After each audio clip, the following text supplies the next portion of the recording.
महात्मा बुद्ध एक गांव में ठहरे हुए थे। वे प्रतिदिन शाम को वहां पर सत्संग करते।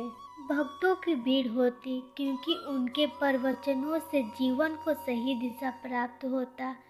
बुद्ध की वाणी में गजब का जादू था। उनके शब्द श्रोता के दिल में उतर जाते थे।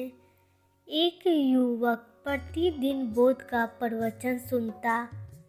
एक दिन जब प्रवचन समाप्त हो गया तो वो बुद्ध के पास गया और बोला, महाराज, मैं काफ़ी दिनों से आपके प्रवचन सुन रहा हूँ, किंतु यहाँ से जाने के बाद मैं अपने गृहस्थ जीवन में वैसा सदाचारण नहीं कर पाता जैसा यहाँ से सुनकर जाता हूँ।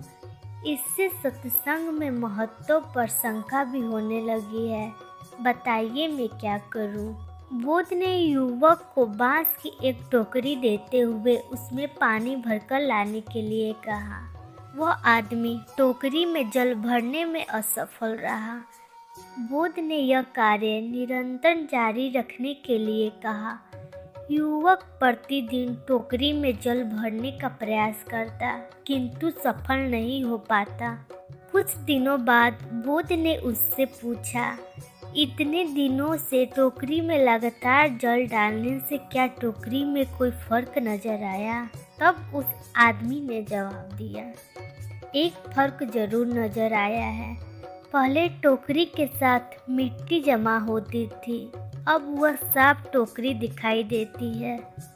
कोई गंदगी नहीं दिखाई देती है और इसमें छेद पहले जितने बड़े नहीं रह गए, वे बहुत छोटे हो गए हैं।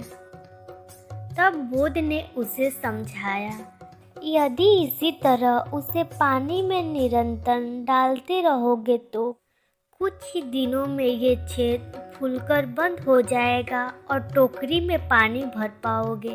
इसी प्रकार जो निरंतर सत्संग करते हैं उनका मन एक दिन अवश्य निर्मल हो जाता है और गुणों के छिद्र भरने लगते हैं और गुणों का जल भरने लगता है। युवक ने बुद्ध से अपनी समस्या का समाधान पा लिया। निरंतर सत्संग से दुर्जन भी सज्जन हो जाते हैं, क्योंकि महापुरुषों की पवित्र वाणी उनके मानसिक विकारों को दूर कर उसमें अच्छाई के गुण का प्रसारित कर देती है।